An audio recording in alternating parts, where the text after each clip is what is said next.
The ice howled like a wounded beast as the wind roared across Titan's desolate plains. The cold here wasn't just physical, it was ancestral, ancient, and alive. Every breath fought for survival. Every second threatened death. Yet Commander Jace Kalen stood unmoved, cloaked in his black survival suit and visor frostbitten at the edges. He stared toward the jagged horizon where the Earth ships once fled. They had left him, buried beneath classified lies and denied transmission logs. It had been 6 years. 6 years alone on Saturn's moon, surviving on what little the abandoned outpost provided. Recycled air, rationed protein paste, and fading hope. Titan Base Echo 7 had once been a covert mining site, masquerading as a deep space exploration center.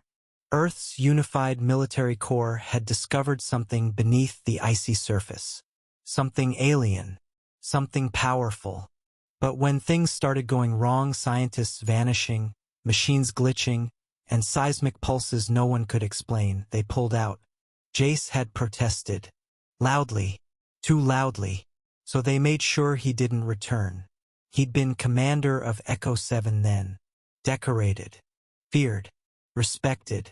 But truth was a toxin in Earth's political bloodstream. When he demanded transparency, they left him for dead. Now he wasn't dead. The outpost lights flickered overhead as he returned to the core chamber, tracing his gloved fingers across the frosted steel wall. Below his feet, a hidden network pulsed, an ancient alien structure buried beneath kilometers of ice. Something the scientists had only begun to understand. But Jace had all the time in the universe. With isolation came obsession, and with obsession came discovery. It started with a dream, a whisper in the night, a language that wasn't human yet somehow understandable. Then the signals, pulses of energy spiking through the base's equipment at rhythmic intervals, like a heartbeat. When he excavated deeper, he found the source, glowing black pillars laced with veins of living light, humming with intelligence. And the armor, oh, the armor, crafted not by Earth hands, it fused to his body like a second skin, amplifying strength, reflexes, perception. He became faster, stronger, untouchable. It wasn't just protection, it was communion. The tech bonded to his very thoughts, responding like an extension of his will. He tested its limits by hunting Titan's native creatures, shadows of serpents and beasts that slithered beneath the ice.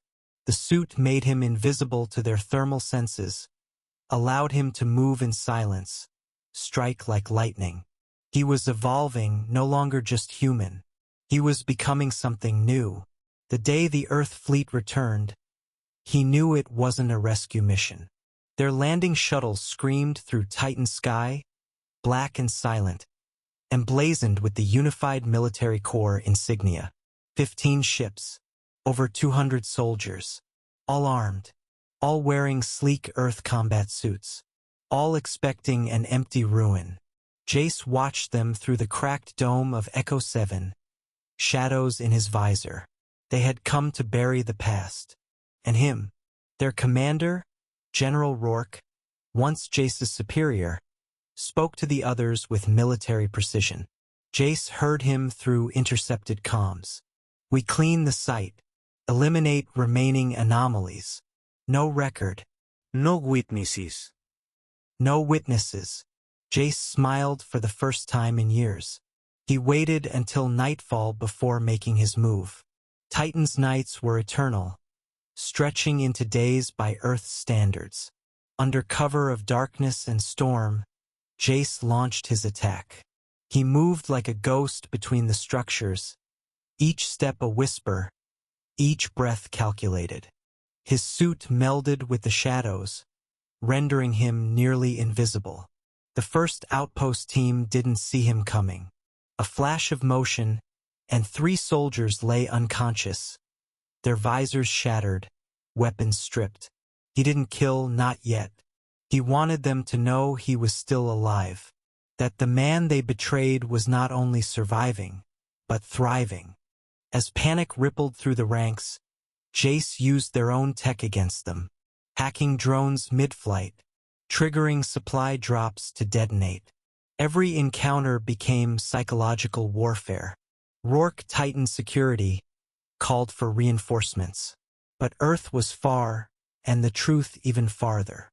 This wasn't a war zone. It was a reckoning. Then came the message.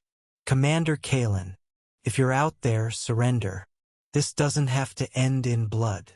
Jace patched into their network, voice laced with calm rage. You abandoned me, lied to the world, and now you return like gods to erase your sins. You fear what's beneath this moon, but I've seen it, I've become it, and I'm not hiding. I'm waiting. He severed the connection. The rebellion wasn't just against the fleet, it was against the ideology that let it happen. The corruption that let men like Rourke rise, that discarded people like him. And he wasn't alone anymore. Over the months, scavenger ships from Mars and Europa had made their way to Titan. Bandits, deserters, truth-seekers. Most crashed or vanished. But some survived. Jace found them, trained them, shared the alien tech. Not all could bond with it like he had, but enough could fight. Now they emerged from the ice caves and storm tunnels, guerrilla fighters with glowing eyes and makeshift armor. The forgotten children of space's darkest moon. They struck in waves, disrupting supply lines, corrupting data cores, disabling mechs. Earth's fleet tried to adapt, but they underestimated the terrain. They underestimated Jace. General Rourke initiated full lockdown. Thermal scans. Orbital streaks. He even tried poisoning the ice aquifers. But Jace knew this moon better than anyone. He lived in its heart. He was its pulse. In the final week, Earth deployed its deadliest asset. A prototype AI-controlled assault mech, 40 feet tall, loaded with plasma cannons and nanoblades. They called it the Judgment Engine. Jace met it alone. Beneath the dying storm clouds, surrounded by pillars of black ice, he faced the machine. The alien suit on his body reshaped itself, forming blades and wings of living metal. As the Judgment Engine charged, he ran toward it, a streak of light and vengeance. Their battle raged across Titan's crust. Plasma scorched the sky. The ground trembled with each blow. Jace was thrown, crushed, sliced. But he kept rising. His suit regenerated.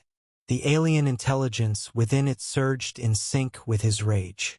At last, he pierced the mech's core, embedding his arm through steel and code, uploading a virus born of alien design. The machine spasmed, screamed in digital agony, and collapsed. He emerged, bloodied but alive, standing atop the ruins as the rebels rallied behind him. The Earth fleet retreated. The moon belonged to him now, but he didn't declare himself king. He didn't crave power. He wanted truth, justice, a voice for the abandoned, a shield for the future.